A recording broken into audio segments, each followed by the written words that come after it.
Good finish. Ooh, he's keeping the red shoes. Red shoes have been working for him. Okay. That one in the dirt. And the catcher does not know where the ball is. It's in his equipment. How about that? They couldn't find it. That'll get a big smile. You can't block it any better than this.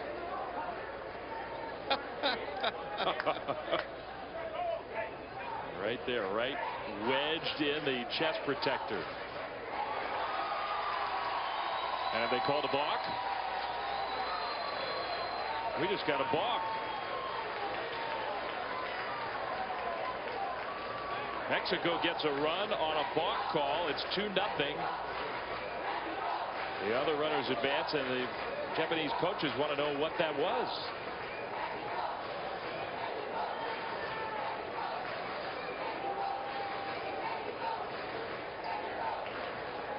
I'm not quite sure. The second base umpire is Kevin Henderson, and he came in and was motioning to the chest protector, and I don't know.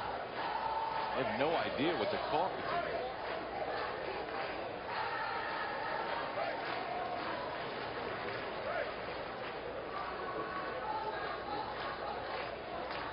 I don't so know. it wasn't a balk that was ruled. No. It would be no different with the ball ended up in a guy's pocket. It doesn't really matter where it goes. So he's arguing that because that ball gets wedged in the equipment, it's a dead ball and the runners are allowed to advance. That should not be true. The umpires are going to talk about this one.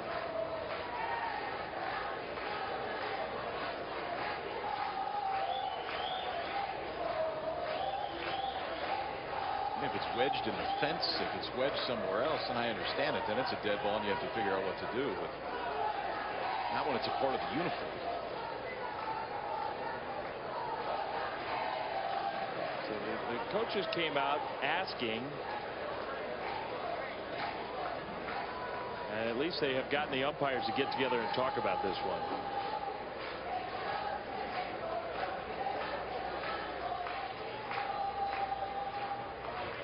We're not allowed to. We have those microphones. We are not allowed to listen into the conversations between the umpires and the coaches.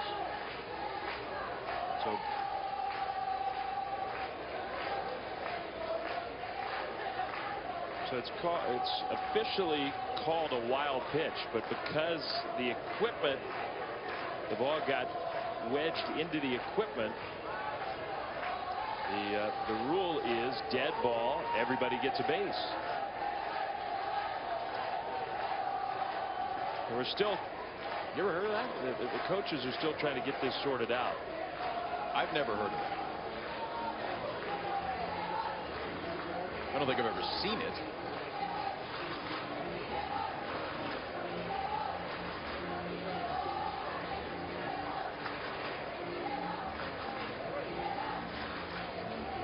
The team from Japan is not happy about this one. So that is the ruling. It goes down then as a wild pitch. I've never seen it to start. But if that is the rule, to me it really doesn't make any sense. Well, there are lots of rules that prevent a player from using his equipment in an illegal way, but that's not what this is. That's the intended way. Now we'll discuss it a little bit more. So I don't know if they're asking the umpire to initiate a ruling or if we're just getting. It's not a reviewable play in Little League. It's just a question about the rules. So some real controversy here in the very first inning after the catcher blocked a pitch in the dirt. They're going to ask that catcher, Shingo Tomita, to come over and show the chest protector. We got them all over there now. Look at this. Everybody came. Yeah, they just wanted the catcher there. Everybody's going to plead the case. They should send the runners back, and the kid just went down to block the baseball. You can see, watch it come up, and it's just going to get lodged a little bit right into the chest protector.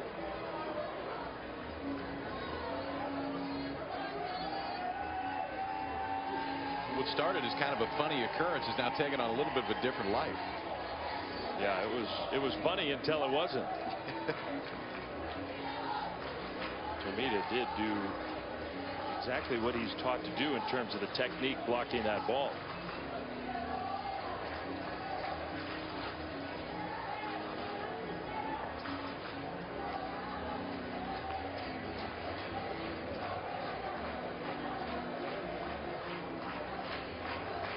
There is a rule that specifically addresses this possibility.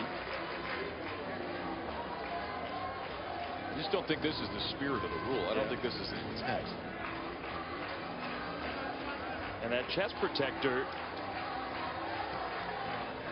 in a way, that design almost, I mean, the design of the chest protector there with those flaps instead of just a sort of a flat fronted chest protector. I think it's intended just to give you a little bit more padding. You could throw the pitch 1,000 times. I don't know if it would ever do it again, but so call a stand. So it's a wild pitch, ball lodged in the equipment, and they're going to swap out chest protectors. And obviously, they are not happy about this.